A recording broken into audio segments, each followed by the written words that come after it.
जय हिंद दोस्तों, आप सभी का बहुत बहुत स्वागत है मेरे YouTube चैनल पे। मैं आपको एनसीईआरटी का सार संग्रह करा रहा हूँ। तो आज की क्लास में हम पढ़ेंगे भारतीय संविधान की विशेषताएं, फीचर्स ऑफ इंडियन कॉन्स्टिट्यूशन। तो चलिए इस क्लास को हम शुरू करते हैं और चीज़ों को एक एक करके समझते हैं। संविधान में हमारे राष्ट्र को उल्लेख किन नामों से किया गया है? India, the that is Bharat, Bharat अर्थात इंडिया। तो हमारे जो संविधान है उसमें जो हमारा देश है उसको हम इंडिया भी कहते हैं और भारत भी कहते हैं।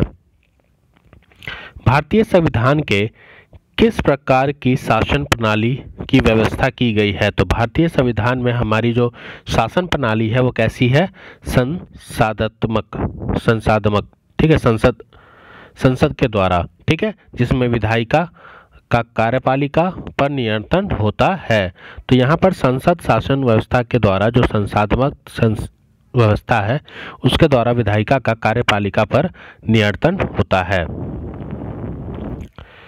अध्यक्ष शासनात्मक शासन प्रणाली का आधारभूत तत्व क्या है? एकल कार्यपालिका। भारत की संसदीय शासन प्रणाली एवं ब्रिटेन की संसदीय शासन प्रणाली के मध्य अंतर मुख्य बिंदु कौन सा है? तो न्यायिक समीक्षा का जो अंतर है, मतलब भारत और ब्रिटेन दोनों के अगर आप संसद जो शासन प्रणाली है अगर उसके बीच में जो मुख्य बिंदु है वो हमारी न्यायिक समीक्षा है। भारत का संविधान परिसंघीय है यह किसी के निर्धारित होता है? किससे निर्धारित होता है? तो केंद्र और राज्यों के मध्य शक्तियों के वितरण से निर्धारित होता है।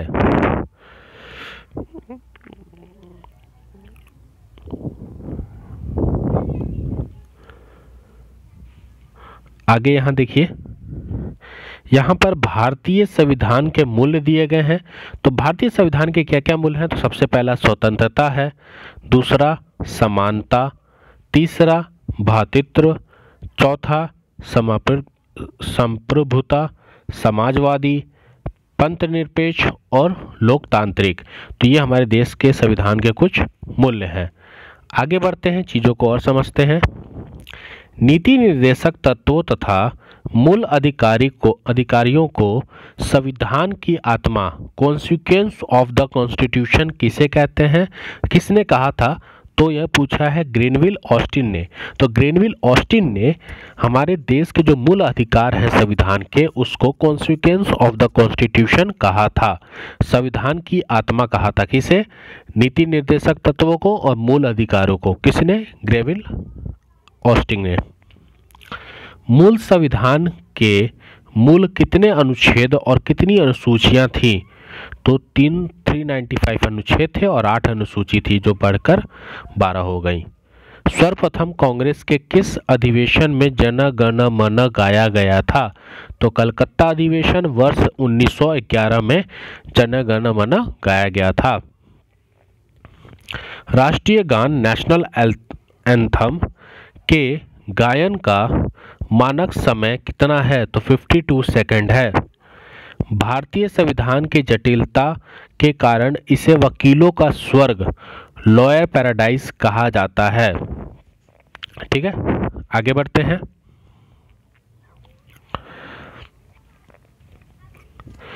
भारतीय संविधान अधिक कठोर तथा अधिक लचीले के मध्य एक अच्छा संतुलन स्थापित करता है और यह कथन केसी वेयर के द्वारा बोला गया है। क्या? कि भारतीय संविधान जो कठोर और अधिक लचीले के मध्य में एक संतुलित स्थापित करता है, ये किसके द्वारा कहा गया है? तो केसी वेयर के द्वारा। आगे अगर हम बात करें तो भारतीय संविधान के वृहद होने पर क्या कारण है? भारतीय संविधान के वृहद होने का क्या कारण है? तो संघ तथा राज्यों का एकल संविधान। आगे बढ़ते हैं। भारतीय संविधान असंता कठोर और असंत लचीला है, यह भी हमने ऊपर पढ़ा था। अपनी राष्ट्रवादी प्रतिक्रिया में भारतीय संविधान के निर्माताओं ने अल्पसंख्यकों के हित तथा भावनाओं के महत्व को कम करके आंका है। यह कथन किसका है? तो आइवर जेनिसगस का है। ठीक है, क्या कि अल्पसंख्यकों के हितों और भावनाओं को कम करके आंका गया है। भारतीय अर्धसंघात्मक राज्य यह किसने कहा था? भारत एक अर्धसंघात्मक राज्य है, यह किसने कहा था? तो ये केसी वैयर ने कहा था। आगे देखते हैं इन चीजों को। कोई भी संविधान कितना भी अच्छा क्यों ना हो, यदि उसके क्रियान्वित करने वाले बुरे व्यक्ति हैं तो संविधान भी बुरा हो जाएगा। यह डॉक्टर भीमराव अंबेडकर जी ने कहा था। संविधान को संघमतकर्ता के तंग ढांचे में नहीं ढाला गया है। ये भी आपका B.R. अम्बेडकर जी ने कहा था। ठीक है, आगे बढ़ते हैं। भारत की स्वतंत्रता के बाद भारतीय राष्ट्रीय कांग्रेस को एक राजनीतिक दल के रूप में भंग कर दिया जाना चाहिए। यह सुझाव किसने दिया था? तो ये महात्मा गांधी जी ने दिया था।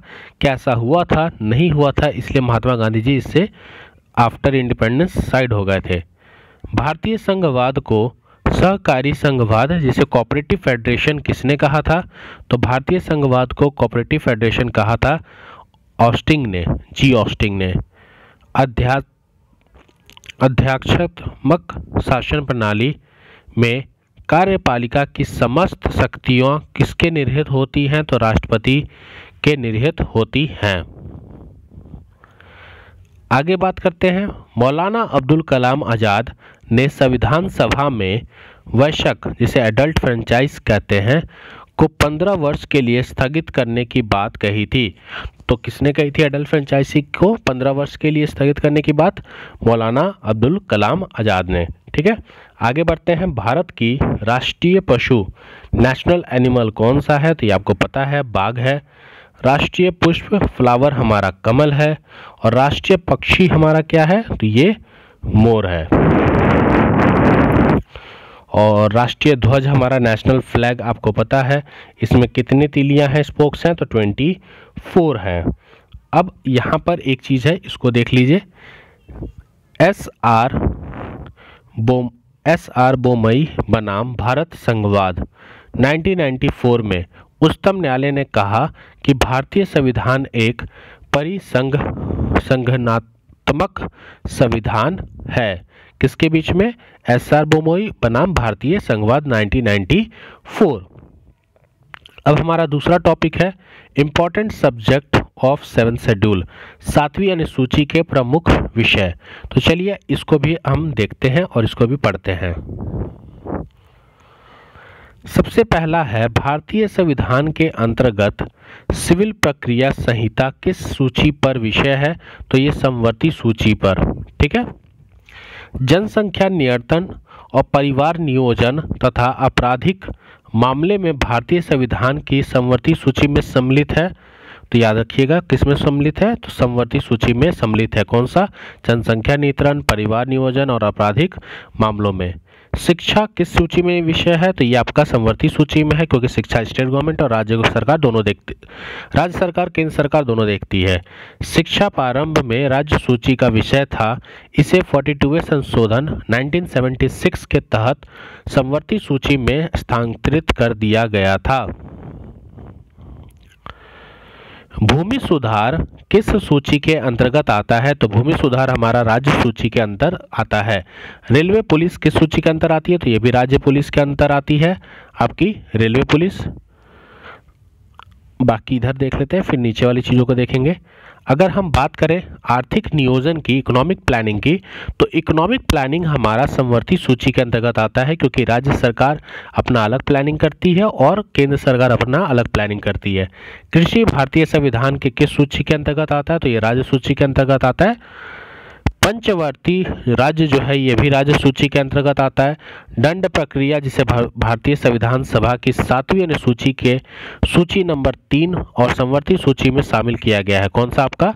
दंड प्रक्रिया। अगर हम बात करें विवाहेषण, गोद लेना आदि संविधान की 7वीं अनुसूची में किसके अंतर्गत संवर्तित किया गया है? तो सूची नंबर 3 समवर्ती सूची में इसे सम्मिलित किया गया है। आपका विवाह, विवाह अनुच्छेद और गोद लेना।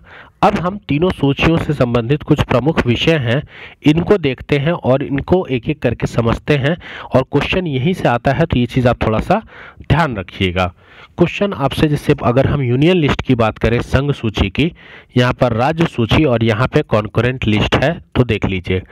सबसे पहले अगर हम यूनियन की बात करें तो प्रतिरक्षा, विदेशी मामले, नागरिकता, संचार, डाक, निगम कर और सेवा कर, युद्ध और शांति, सीमा शुल्क और निर्यात शुल्क, बीमा हो गया, प्रत्यर्पण हो गया, शेयर बाजार हो गया, अंतर्राष्ट्रीय संधि और करार, ये भी आपका यूनियन लिस्ट हो गया। अगर हम स्टेट लिस्ट की बात करें तो लोक व्यवस्था, पुलिस, रेल एवं ग्रामीण पुलिस सहित कारागार, भूमि हो गई, स्थानीय शासन हो गया, प्रादेशिक लोक सेवा हो गई, लोक स्वास्थ्य हो गया, बाजार और मेले हो गए, सट्टा बैटिंग, जुआ, कृषि भूमि पर संपदा शुल्क, पशुपालन, सिंचाई, ये सब आपकी स्टेट लिस्ट में आती है।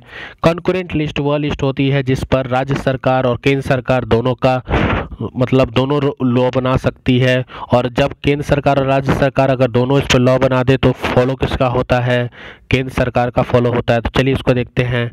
दंड विधि, प्रक्रिया विधि, आर्थिक एवं सामाजिक योजनाएं, शिक्षा हो गया, वन हो गया, विवाह, जैसे शिक्षा, वन, ये क्वेश्चन आते हैं, ये सब PYQ से क्वेश्चन आया गया है। बताइए विवाह और विवाह विवेक्षण किस पे है, तो समवर्ती सूची में। कारखाने और मजदूर संघ सच, ये भी आपका हो जाएगा समवर्ती सूची में। खाद्य पदार्थों और अन्य पदार्थों पर अभिमिश्रण, संख्या नियंत्रण एवं परिवार नियोजन, न्याय प्रशासन, संपत्ति का अर्जन और अधिकरण और विद्युती, ये सब आपके किस में आते हैं, समवर्ती सूची में आते हैं। क्लियर। कुछ और भी दिए गए हैं, उसको भी हम देख लेते हैं नीचे। अगर हम बात करें आपका रेलवे का, तो ये यूनियन लिस्ट में आता है। मुद्रा और रिजर्व बैंक RBI आपका यूनियन में आता है। समुद्री और हवाई मार्ग, विदेशी ऋण और विदेशी व्यापार, लॉटरी, आयकर विभाग, कृषि में भिन्न, जनगणना हो गया, डाकघर, बचत बैंक हो गया, स्टॉक एक्सचेंज, ये सब आपके किस में आते हैं, ये सब आपकी यूनियन लिस्ट में आते हैं। अगर हम बात करें स्टेट की, कृषि आय पर कर, गैस, शराब, मनोरंजन, भूमि राजस्व एवं लगान, विद्युत पर कर, टोल टैक्स आपका जो होता है वो, प्रति व्यक्ति कर, कैपिटेशन कर, टैक्स, और विलासिता की वस्तुओं पर जो आदि लगता है वो भी आपका स्टेट। अब आते हैं हम कॉन्करेंट की। समवर्ती सूची, बाट माप, वन्य जीव जंतुओं का संरक्षण, समाचार पत्र, पुस्तकें एवं मुद्रालय, स्वच्छता एवं औषधालय, औद्योगिक विवाद, उत्तराधिकार, विधि, विद्युती और चिकित्सा, कीमत नियंत्रण और जन्म मरण पंजीकरण, ये सब हमारे कॉन्करेंट लिस्ट में आते हैं।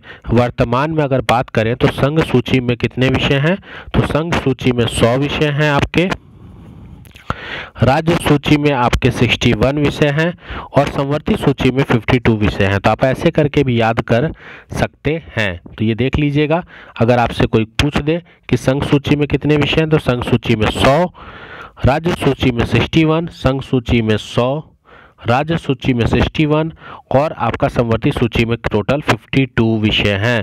तो याद रखिएगा 100, 61 और 52। तो आज हमने आपका जो था सार संग्रह, इसमें मैंने आपको 7th शेड्यूल के इम्पोर्टेंट सब्जेक्ट्स बताए, और हमने जो फर्स्ट पढ़ा था वो पढ़ा था इंडियन कॉन्स्टिट्यूशन के फीचर्स। अगर आपको वीडियो अच्छा लगा तो चैनल को सब्सक्राइब करें, वीडियो को लाइक करें, शेयर करें, कमेंट करें, और अपने थॉट्स को आप कमेंट के थ्रू बता सकते हैं। टेलीग्राम चैनल ज्वाइन कर लें, जिस पे आपको क्लासेस की अपडेट्स, नोट्स, PDF सारी चीज़ें मिलती रहेंगी। मिलते हैं अपने नेक्स्ट वीडियो में। जय हिंद।